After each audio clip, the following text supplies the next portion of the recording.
Assalamu alaikum everyone, especially dear learners. I hope that all of you are doing well by the grace of Almighty Allah.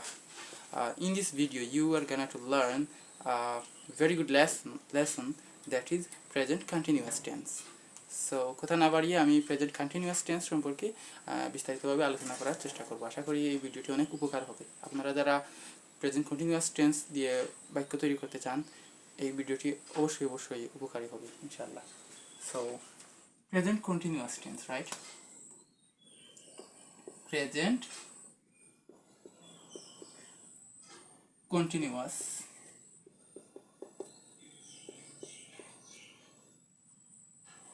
tense.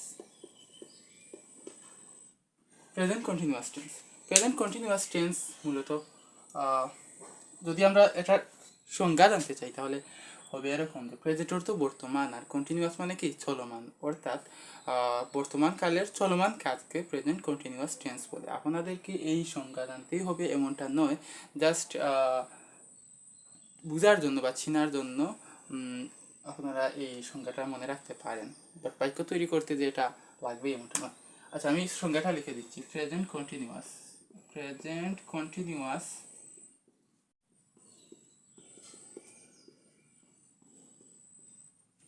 Tense. আচ্ছা, present অর্থ বর্তমান, তার মানে বর্তমান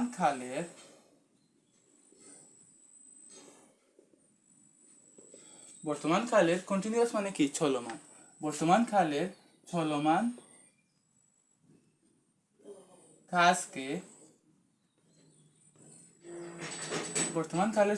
কাজকে present continuous tense বলে। Present continuous tense বলে। এটা হচ্ছে এই প্রেজেন্ট কন্টিনিউয়াসের ডেফিনেশন। এখন এটার স্ট্রাকচার রয়েছে, স্ট্রাকচারটি আমি এখন লিখব।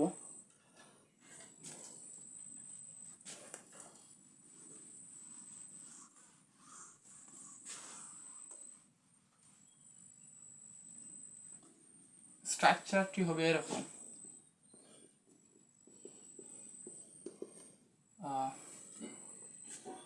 আপনারা জানেন এই টেন্সগুলোর প্রেজেন্ট বলুন, পাস্ট বলুন বা ফিউচার বলুন, চারটি করে ফর্ম রয়েছে: affirmative, negative, interrogative and negative interrogative. আমি চেষ্টা করব চারটি ফর্মেই আপনাদেরকে সুন্দরভাবে বুঝিয়ে দেওয়ার জন্য। এই স্ট্রাকচারটি প্রেজেন্ট কন্টিনিউয়াসের অ্যাফার্মেটিভ স্ট্রাকচারটি হবে এরকম যে, আচ্ছা, অ্যাফার্মেটিভ স্ট্রাকচারটি হবে এরকম। প্রথমে হবে সাবজেক্ট, এরপর সাবজেক্টের সঙ্গে এম, ইজ এবং আর, এম অথবা ইজ অথবা আর। আমরা সাবজেক্ট অনুযায়ী এম, ইজ, আর ব্যবহার করব। আমি ক্লিয়ার করে দেওয়ার চেষ্টা করব কোন সময় কোন সাবজেক্টের সঙ্গে এম, কোন সাবজেক্টের সঙ্গে ইজ এবং কোন সাবজেক্টের সঙ্গে আর এই অক্সিলারি ভার্বগুলো নেওয়ার প্রয়োজন হবে। সাবজেক্ট, আচ্ছা, auxiliary verb am, is, are plus এখনকে ভার্বের বেস ফর্ম মানে V1, ভার্বের মূল ফর্ম বা ভার্বের প্রেজেন্ট ফর্ম। এরপর আপনারা চাইলে অবজেক্ট বা এক্সটেনশন আপনারা নিতে পারবেন যদি আপনাদের নেওয়া প্রয়োজন হয় বাক্য তৈরির ক্ষেত্রে। আচ্ছা, তাহলে এখানে সাবজেক্ট হিসাবে আমরা, আপনারা জানেন সাবজেক্ট কি, ভার্ব কি, অবজেক্ট কি। আই থিঙ্ক সাবজেক্ট মানে হচ্ছে যে কাজ করে তাকেই মূলত সাবজেক্ট বলে, অর্থাৎ একটি বাক্যের প্রথমে বা শুরুতে যেটি থাকে সেটি most of the time subject হিসেবে থাকে। তাহলে সাবজেক্ট, আচ্ছা, বেসিক সাবজেক্ট যেমন ধরে নিন I, we, you, he, she, it, they, I, we, he, she, it, they, এগুলোর সঙ্গে কি লিখতে হবে মনে রাখবেন। সাবজেক্ট আই এর সঙ্গে এম হবে, উই এর সঙ্গে আর হবে, উই এর সঙ্গে কি হবে, আর হবে, ইউ এর সঙ্গে আর হবে, ই এর সঙ্গে ইজ হবে, সি এর সঙ্গে ইজ হবে, ইটের সঙ্গে ইজ হবে, দে এর সঙ্গে আর হবে, আই এর সঙ্গে এম হবে, এবং ফার্স্ট পার্সন যেগুলো রয়েছে উই বা আই, এগুলো এখানে আই যে এটি ব্যতিক্রম, এটির সঙ্গে এম হবে, এবং উই ইউ এগুলোর ক্ষেত্রে যদি প্লুরাল হয় তাহলে সেটার সময় আর ব্যবহৃত হবে। অর্থাৎ একজনের চেয়ে যদি বেশি বোঝায় তখন কে এম না হয়ে ইজও না হয়ে অক্সিলারি ভার্ব হিসেবে আর ব্যবহৃত হবে। যদি একাধিক বোঝায় তাহলে আর ব্যবহৃত হবে।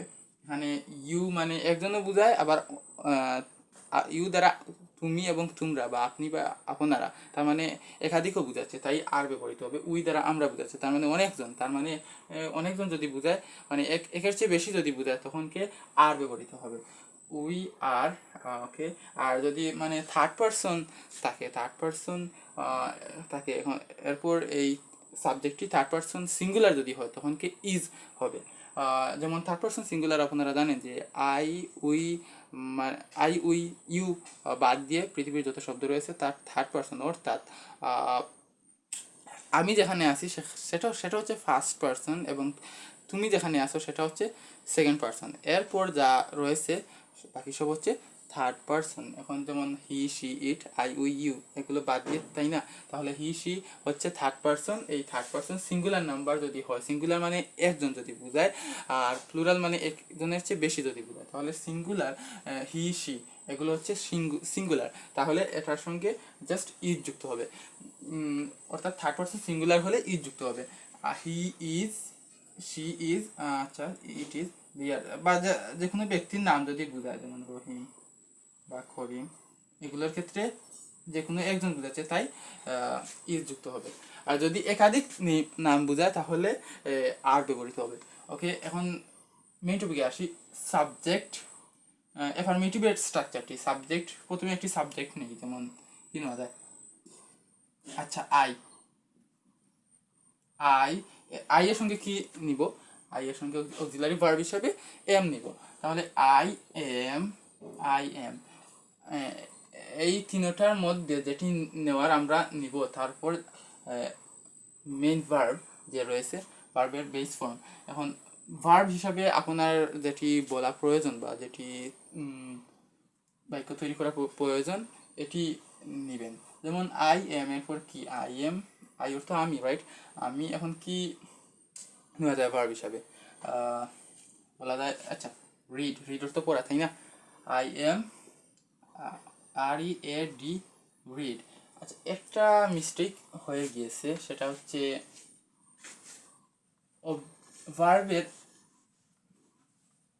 ভার্বের সাথে আইএনজি হবে, যেহেতু continuous. I am very sorry, ভার্বের সাথে আইএনজি যুক্ত হবে, এরপর অবজেক্ট। মনে রাখবেন, কন্টিনিউয়াস বললেই ভার্বের সাথে আইএনজি সবসময় যুক্ত হবে। আই এম রিড, এখন এটা তো ভার্ব হয়ে গেছে, আচ্ছা ভার্ব নিয়েছি, আই এম রিড। এখন ভার্বের সাথে কি যুক্ত করব, আইএনজি যুক্ত করব, তাহলে READING, reading. I am reading, কারণ ভার্ব যে বেস ফর্ম ভার্বের, এটার পর কি যুক্ত করব, আইএনজি। তাহলে ভার্বের সাথে আইএনজি যোগ করা, এখানে রিড থেকে রিডিং হয়েছে। আই এম রিডিং, অর্থাৎ কাজটি চলমান বোঝাচ্ছে। আই রিড মানে কি, আমি পড়ি। এখন কোনো একটি কাজ যদি চলমান অবস্থায় বোঝায়, এখন সেটি যদি বর্তমান কালের চলমান কোনো কাজ নির্দেশ করে, তখন এই স্ট্রাকচারটি ফলো করা উচিত। সাবজেক্ট, এরপর অক্সিলারি ভার্ব, এরপর যে ভার্বটা নিব তার সাথে জাস্ট আইএনজি যুক্ত করব। যেমন আই এম রিডিং, আমি পড়তেছি। আই রিড নর্মালি আমরা জানি যে আমি পড়ি। এখন এটাকে যদি চলমান অবস্থায় বোঝাতে চাই বর্তমানকালের, তাহলে এভাবে বলবো, আই এম রিডিং, আমি পড়তেছি। আই এম রিডিং, আমি পড়তেছি। এখন ভার্ব হিসাবে নিয়েছি রিডিং, অবজেক্ট নিতে চাইলে নিতে পারেন, না নিতে চাইলে না। যেমন সাবজেক্ট ভার্ব এবং সাবজেক্ট এবং ভার্বের পরে পরে যা আসে তা অবজেক্ট বা এক্সটেনশন আপনারা নিতে পারেন। অবজেক্ট হিসাবে কী নেওয়া যায়? আই এম রিডিং, আচ্ছা, এ বুক, I am reading a book. আমি আই এম রিডিং মানে আমি পড়তেছি, আর যেহেতু এ বুক যুক্ত করেছি এখানে, তাহলে এটা এভাবে হবে, I am reading a book, আমি একটি বই পড়তেছি। আমি একটি বই পড়তেছি।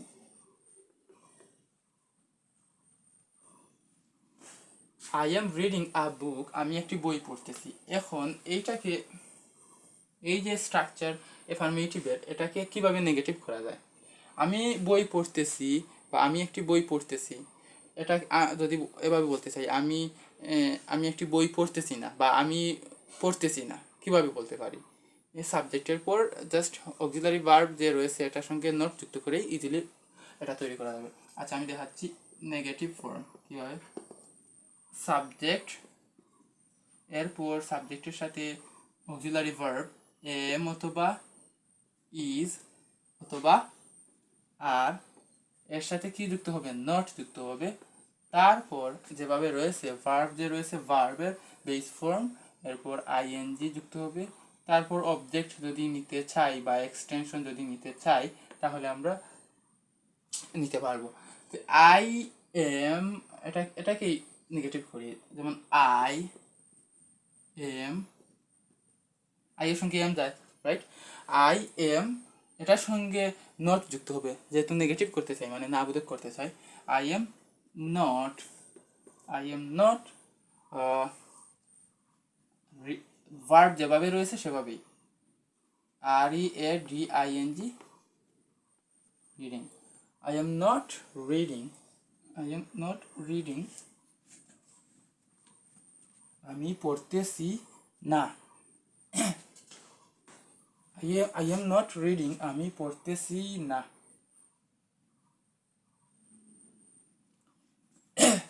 আই এম নট রিডিং, কি পড়তেছি না? আ বুক, ওকে, আ বুক। এই অবজেক্ট বা এক্সটেনশন এগুলো আপনার প্রয়োজন হলে নেবেন, আদারওয়াইজ তো নেওয়া প্রয়োজন নেই। যদি প্রয়োজন না হয় তাহলে তো নেবেন না। মানে সেন্টেন্সকে বড় করতে চাইলে অবজেক্ট এক্সটেনশন আপনারা নিতে পারেন। I am not reading a book, I am not reading a book, আমি একটি বই পড়তেছি না। আমি শুধু যদি এতটুকু বলেন আই এম নট রিডিং, এটা হবে আমি পড়তেছি না। আর যেহেতু এই অবজেক্টটি নিয়েছি তাই এভাবে হবে, এটা চলে আসবে। I am not reading a book, আমি একটি বই পড়তেছি না। এ দ্বারা একটি বোঝায়, আমি একটি বই পড়তেছি না, পড়তেছি না। I hope that you have understood what I'm trying to teach you right now actually. আশা করি বুঝতে পেরেছেন যে মূলত কী বলতে চাচ্ছি। এখন আমরা দেখেছি যে কীভাবে পজিটিভ থেকে নেগেটিভ, মানে অ্যাফার্মেটিভ থেকে নেগেটিভ করা যায় ইজিলি। প্রেজেন্ট কন্টিনিউয়াস টেন্সকে, যেমন আই এম রিডিং, আমি পড়তেছি, এটাকে নেগেটিভ ইজিলি করা যায় আই এম নট রিডিং, আমি পড়তেছি না। আপনারা যারা জাস্ট মনে করেন বা জাস্ট ভাষা শিখতে চান, মানে ইংরেজি শিখতে চান, তারা তাদের প্রথম অবস্থায় তাদের ইংরেজি গ্রামার নিয়ে অনেক দুর্বলতা রয়েছে, তারা প্রথম অবস্থায় এই সাবজেক্ট ভার্ব বা প্রেজেন্ট কন্টিনিউয়াস টেন্স এইগুলো নিয়ে চিন্তা করার কারণেই জাস্ট স্ট্রাকচার অনুযায়ী পড়ে যান, যেমন সেন্টেন্সের স্ট্রাকচার অনুযায়ী পড়ে যান। যেমন আমি পড়তেছি, আই এম রিডিং, আমি পড়তেছি না, আই এম নট রিডিং, এভাবে ফলো করতে থাকেন, ইনশাল্লাহ আপনাদেরও স্পিকিং অনেকটা ইমপ্রুভমেন্ট হবে। আর যারা আপনারা স্টুডেন্ট আছেন তারা এইভাবে ফলো করে পড়লে আপনাদের সেন্টেন্স মেকিং বলুন বা বিভিন্ন গ্রামার সলভ করার ক্ষেত্রেও অনেক বেশি উপকারে আসবে। ওকে, এখন আমরা এটাকে কিভাবে ইন্টারোগেটিভ করা যায় সেটা আমি দেখাচ্ছি।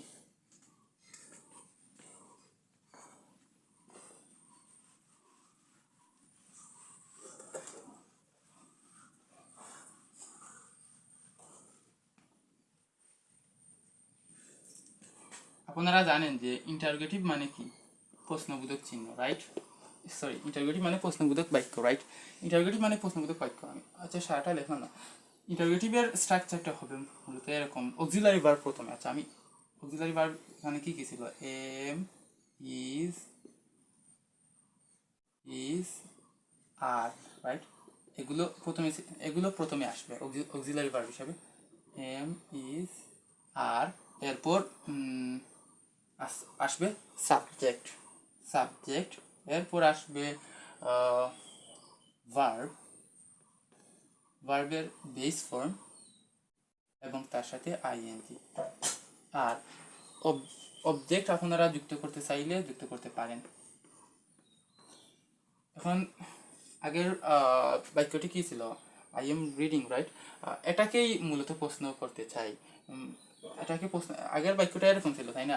I am reading, READING, reading, right? I am reading. এখন কে এই অক্সিলারি ভার্ব যেটি সাবজেক্ট রয়েছে, সাবজেক্টের সঙ্গে যেটি যায় সেটি অনুযায়ী আমরা সিলেক্ট করে নিব। মানে এখানে আই এর সঙ্গে কি ছিল? এম নিয়েছিলাম, রাইট? তাহলে প্রশ্ন করতে হলে এই অক্সিলারি ভার্ব হিসাবে এটাকেই প্রথমে আনতে হবে। তাহলে এটা আসবে প্রথমে এম, এরপর এম এর সঙ্গে কি ছিল? I, right? এই তো এম, আই। একটা জিনিস খেয়াল রাখবেন আপনারা, আই সবসময় ক্যাপিটাল লেটার হয় যদি মানে জাস্ট খালি শুধু আই ব্যবহৃত হয় বাক্যের শুরুতে হোক বা মাঝখানে। আই, এম, আই, কি ছিল? এরপর ভার্ব এম, আই। আচ্ছা অক্সিলারি ভার্ব পরে সাবজেক্ট নিয়েছি, এরপরে কি? ভার্বের বেস ফর্ম, রাইট? এখানে ভার্বের বেস ফর্ম কি ছিল? Read, right? READ, read. এরপর বেস ফর্মের সাথে কি? ING যুক্ত হবে। তাহলে ING যুক্ত হলে এই তো এম আই রিডিং। আমি এখন যেহেতু প্রশ্ন করতেছি তাই এখানে প্রশ্নবোধক চিহ্ন হবে বা প্রশ্নবোধক বাক্য হবে এভাবে যে আই মানে আমি কি। এখন যে কাজটি করব সেটি মূলত হবে এম আই রিডিং, আমি কি পড়তেছি। এখন কি পড়তেছি এটা যদি উল্লেখ করতে চাই যে am I reading a book, that means কি? Am I reading a book, sorry a বললে জাস্ট বুক হবে। Am I reading a book, আমি কি একটি বই পড়তেছি। প্রশ্নবোধক বাক্য যেহেতু তাই প্রশ্নবোধক চিহ্ন এখানে। M I reading a book, আমি কি একটি বই পড়তেছি। আমি কি একটি বই পড়তেছি। এখন এই ইন্টারোগেটিভ যে রয়েছে এটাকে নেগেটিভ ইন্টারোগেটিভ কীভাবে করা যায়? যে নেগেটিভ ইন্টারোগেটিভ এটা অনেক সহজ। স্ট্রাকচারটা হবে মূলত এরকম যে ওই যে অক্সিলারি ভার্ব রয়েছে এম, ইজ বা আর, এরপর সাবজেক্ট আসবে। এখন সাবজেক্টের পর জাস্ট যেহেতু নেগেটিভ ইন্টারোগেটিভ মানে না বোধক প্রশ্ন, তাই সাবজেক্টের পর নট যুক্ত করব। নট এম আই, আচ্ছা নট এরপরে আইএনজি, ভার্বের সাথে আইএনজি, ওকে একসঙ্গে লিখে দিই। এরপর অবজেক্ট নেওয়ার হলে নিব এম আই, এটাকেই করি এম, এরপর কি? সাবজেক্ট এম আই নট,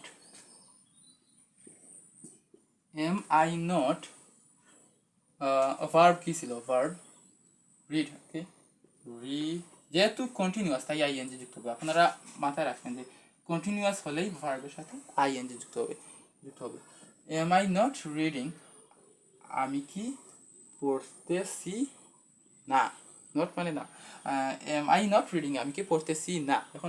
এখন এটাকে যদি একটু বড় করতে চান অবজেক্ট বা এক্সটেনশন দিয়ে, তখন কে বলতে পারেন আপনার প্রয়োজন মতো যে অবজেক্ট বা এক্সটেনশন নেবেন। যেমন আমি নিয়েছিলাম এ বুক, এখানে লিখতে পারি a book. Am I not reading a book, আমি কি বই একটি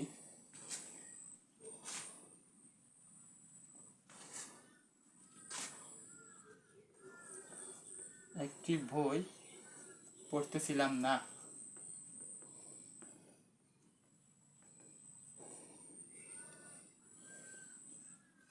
আমি কি একটি বই পড়তেছিলাম না। এখন এটাকে আসলে শর্ট ফর্ম বলতে পারেন। আচ্ছা, এভাবেই মূলত চারটি ফর্মে আপনারা বাক্য তৈরি করতে পারেন ইজিলি এই সাবজেক্ট এবং স্ট্রাকচার ব্যবহার করে। আচ্ছা, আমি আই দিয়ে দেখিয়েছি। উই ইউ মানে থার্ড পারসন তাকুক, যদি সেটা প্লুরালও হয় যেমন দেই, এটাও কিন্তু সেটির সঙ্গে কিন্তু আর যুক্ত হবে, মানে প্লুরাল হলে আর যুক্ত হবে। আর আই এর সঙ্গে এম, আর থার্ড পারসন সিঙ্গুলার যদি হয় তাহলে জাস্ট ইজ যুক্ত হবে। আচ্ছা, আমি উই দিয়ে দেখাই। উই ইউ এক কথাই, এখানে তো আর যুক্ত হবে মানে প্লুরাল।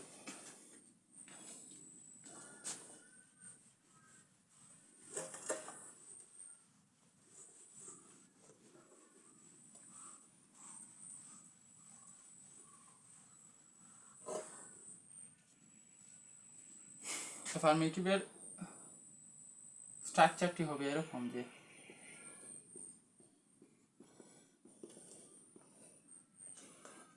আপনারা জানেন সাবজেক্ট ভার্ব,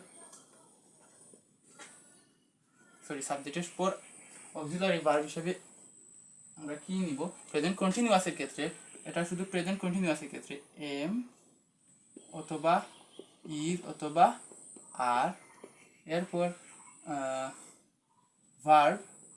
ভার্বের বেস ফর্ম, এরপর আইএনজি যুক্ত হবে, এরপর অবজেক্ট নেওয়ার হলে নিব, না হলে নাই।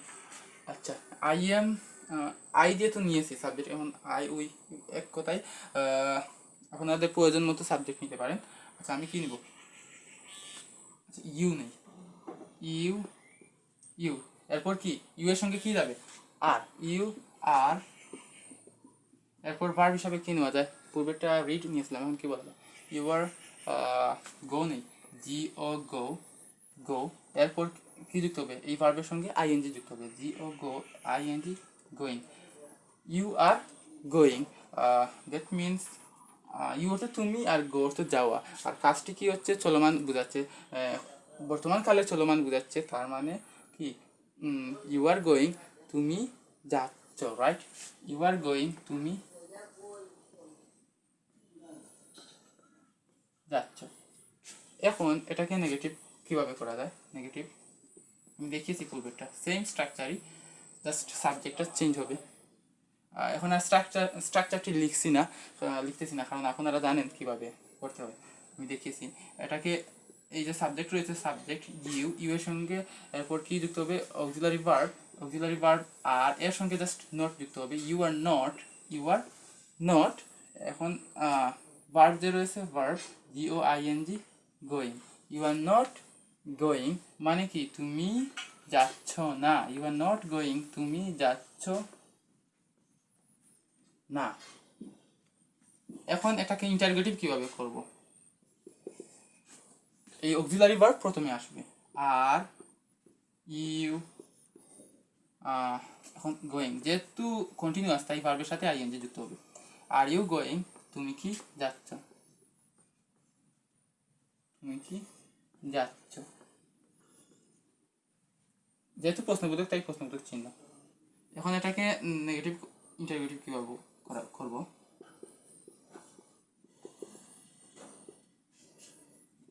আর এরপর সাবজেক্ট, আর ইউ, এরপর নট যুক্ত হবে, are you not going, G O I N G, going, are you not going, তুমি কি যাচ্ছ না।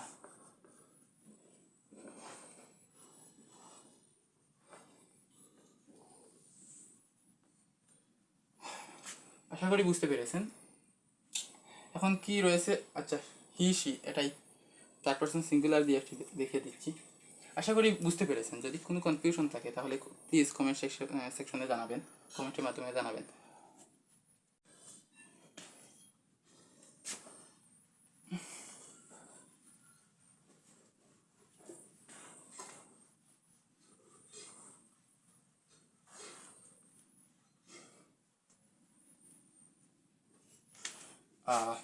এখন কি নেওয়া যায়, হি সি বা যে কোনো ব্যক্তির নাম, এগুলো তো থার্ড পারসন সিঙ্গুলার, তাই আমরা এগুলো দিয়ে করবো। আচ্ছা, হি হি হি এর সঙ্গে ইজ যুক্ত হবে। হি ইজ, হি ইজ এর সঙ্গে ভার্ব হিসাবে কি নেওয়া যায়, এটা অ্যাফার্মেটিভের স্ট্রাকচারটি দেখাচ্ছি, মানে হাবুদুকের। হি ইজ কি নেওয়া যায়, একটা রিড গো নিয়েছিলাম। He is প্লেই, PLAY, প্লেই। প্লেই এর সঙ্গে কি যুক্ত হবে, এই ভার্বের সঙ্গে আইএনজি যুক্ত হবে, তাহলে আইএনজি যুক্ত হবে, PLAY playing. He is playing, তার মানে প্লে অর্থ খেলা, that means he is playing, সে খেলতেছে, রাইট। হি ইজ প্লেইং, সে খেলতেছে। হি হবে পুরুষ ক্ষেত্রে এবং সি হবে মহিলা ক্ষেত্রে। হি ইজ প্লেইং, সে খেলতেছে। এখন এটাকে নেগেটিভ করব, নেগেটিভ। হি ইজ অক্সিলারি ভার্বের পর জাস্ট নট লিখতে হবে, নেগেটিভ করতে হবে। He is not playing, PLAYING, playing. He is not playing, সে খেলতেছে না, সে খেলতেছে না। এখন এটাকে ইন্টারোগেটিভ কিভাবে করতে পারি, মানে প্রশ্নবোধক। ইজি, এই যে অক্সিলারি ভার্ব রয়েছে এগুলোকে প্রথমে নিয়ে আসবো, সরি,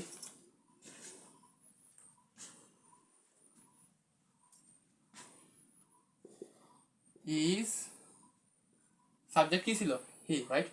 ইজ হি, এরপর ভার্বের সঙ্গে যেরকম রয়েছিল আইএনজি সহ, is he playing, PLAYING, playing. Is he playing, say, is he মানে সে কি, যেহেতু প্রশ্নবোধক করতেছি, কি করতেছে, প্লেইং মানে খেলা, রাইট। ইজ হি প্লেইং, সে কি খেলতেছে।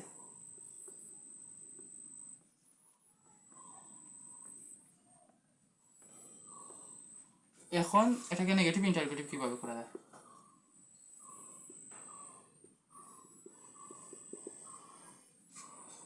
সাবজেক্ট, আচ্ছা, অক্সিলারি ভার্ব প্রথমে ইজ, এরপর কি সাবজেক্ট নিব, ইজ হি, এরপর নট যুক্ত করবো, is he not, is he not not playing, সে কি খেলতেছে না, সে কি খেলতে, সে কি খেলতে সে না। এখন আশা করি আপনারা অনেকটা ধারণা পেয়েছেন। ঠিক একইভাবে যদি একজনের নাম বোঝায়, যে কোনো ব্যক্তির একজনের নাম বোঝায় তাহলে ইজ যুক্ত করবেন, আর যদি একাধিক নাম বোঝায় তাহলে সেটা আর যুক্ত হবে। এভাবেই ঠিক একই ফরম্যাট অনুযায়ী আপনারা, একই স্ট্রাকচার ফলো করে আপনারা চারটি ফর্মেরই সেন্টেন্স তৈরি করতে সক্ষম হবেন ইনশাআল্লাহ। আশা করি ক্লাসটি ভালো লেগেছে। যদি ক্লাস থেকে আপনারা উপকৃত হন তাহলে আপনারা আমার এই ইউটিউব চ্যানেলটাকে সাবস্ক্রাইব করার জন্য বলতেছি। If you really like this video, this lecture, please subscribe my channel, and every single day you will try to learn something new, because it's really necessary for every human beings. It really will change you a lot. So be well everyone. Assalamu alaikum.